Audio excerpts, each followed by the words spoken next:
Welcome back to the channel, new friends. So, I really haven't been looking forward to recording this, so I'm just gonna fucking pull the band-aid off and say, massive trigger warning.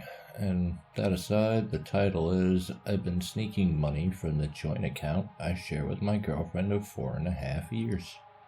It was for an engagement ring, and I was gonna propose at the end of this month. Now, however, I'll be using the money to escape from her. Feel kinda sick at the change in directions here. It started when we first dated, but it all made sense at the time, or I made it make sense, until recently something in me snapped. We used to hike together, and she would jokingly shove me while we were on rocky terrain and laugh at how unmanly my scream was in response. I brushed it off because, come on, it was just a little fun. I wasn't actually hurt. Firstly, she had me change all my social media to show I was happily taken and in a relationship, but after a few months she had me delete it all in front of her. She also controls my contacts and vets anyone that I add, even work contacts, demanding a full explanation of why they're there. At some point she deleted my parents' phone numbers from my contacts and I never got the nerve to ask why. After a year, she pulled a prank where she remade my Facebook account and started contacting random men looking for a sugar baby. I eventually had to change my phone number because I was getting called and texted at all hours by men with obscene requests. She joked for a while after that I missed my calling as a gay man since clearly I'm the right type physically, that I have a face for gay porn. One time she brought me to a local gun range and kept promising that we would leave after a little longer, just a little longer, just a little longer, even though my hands were shaking and I was long past enjoying myself. After we left, she pulled a gun-shaped lighter out of her glove compartment and told me to look at her, and thought it was hilarious how I screamed because she was pointing it at me, with a finger on the trigger and all. When I started crying, she showed it was a lighter and apologized for the prank, reassuring me she'd never do it again. When we moved in together, she made a ceremony about throwing the lighter away and not bringing it into our apartment together. She still ended up getting her license, and her dad only lives less than an hour away. I shouldn't be afraid of these facts. She won't let me take time off, instead having me cash it out and deposit it in our bank account. Except for when she'll surprise me with a date on a work day and insist that she told me, and I just forgot to take the time off. She's also moved around paperwork on me or hid my chargers or keys on me, only to say I left it where I had already looked. I only know this because one time I caught her in the act, planting it back where I'd already looked, and she lied that she'd just found it. If she texts me, I have 5 minutes to respond after the read receipt goes through. I have to share my calendar with her so she can keep an eye on my meeting schedule, or else she'll get furious with me and accuse me of cheating. She has all my account passwords, except for this throwaway I made, and my debit card PIN number. And she'll randomly hold her hand out and demand my phone or laptop for inspection. Every workday at 2:30 p.m., I have to call her and check in, or else she demands to know where I was. I always have location services enabled and have to send her selfies with various words or fingers or tasks performed to show that it's recent. She'll pressure me to drink, even if I'm already drunk, then pressure me into sex or oral sex, or she'll demand I match her drink for drink. Or she'll take off the condom during sex or accuse me of calling her a slut just for wanting a condom to begin with. Or accuse me of cheating because why else would I need a condom unless I've been unfaithful? Since our meeting, she's also gotten larger in terms of weight-wise. I'm still thoroughly attracted to her, and I make sure to tell her that always, but we mentioned a few times getting healthy together before finally committing to it. We initially did work on our health together, taking a hard look at things that were making us feel like crap and what we wanted to change. At first, things were great. When we were going on long walks or swimming or cooking together, but slowly she lost steam and had more and more cheat days and returned to her old behavior. When she got a worse health scare than before, she decided that she, and therefore I would too, would have to start making more drastic changes and get serious. I'm 6'4", and she's about 5'2.5", and she jokes the half an inch is very important. She has us both eating 1,200 calories a day, all while sneaking food for herself and lying to my face about it. Or, if she does own up to it, she says I'm controlling and shaming her. Or recently, she orders me to pick up things for her. We're supposed to work out together 4 days a week, and there's no excuse on the planet I can use to get out of it.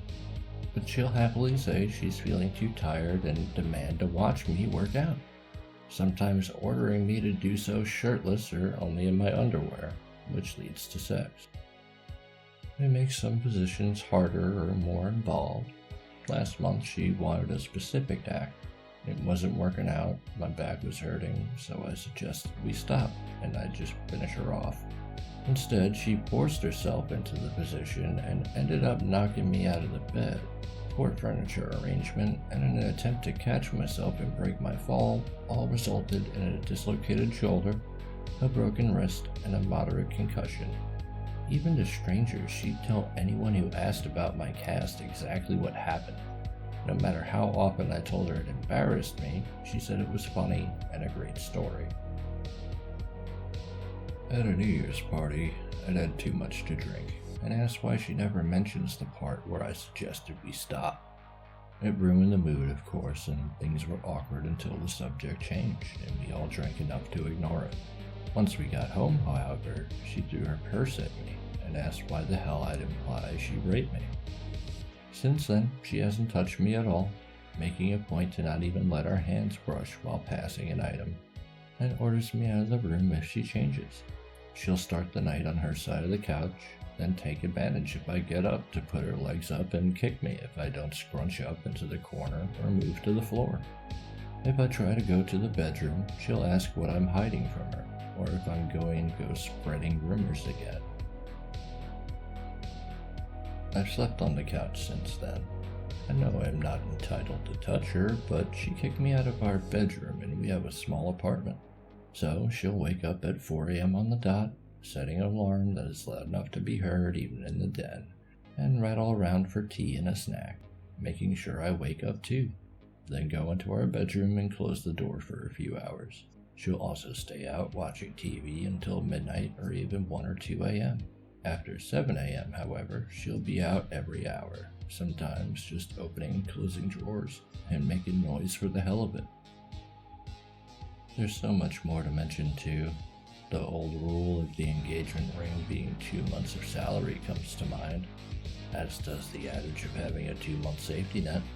When I got back home to the woman I thought I wanted to marry, she was already lying down on the couch and told me to pick up her order from a restaurant halfway across town. She's asleep now, and I'm sickeningly thankful for the early night. I'm working on the escape plan now, but desperate for sleep at the same time. Alright kids, that brings us to the end of the first part, and now we have the update entitled Good Boy. My girlfriend left the apartment for a dinner with her friends not long ago, and I tried stepping outside for a moment, just to test the waters I guess. She immediately texted and demanded I call her, but I don't know how she knew. I ameliorated the situation, diffused her anger, said I was just going to go out and smoke, so she might have cameras on me. I feel sick just thinking about that much. Are there applications that alert you when a door opens? But the big thing was when she pinged me a little bit after, asking for a check-in, and I gave her what she wanted. She texted me in reply, "Good boy." And I feel just so wrong, like a child that has to be monitored, or a dog that has to behave. Opie, I really have no great words or advice to give here as far as this horrific mockery of a relationship goes. You're more than well aware that's definitely not what this is.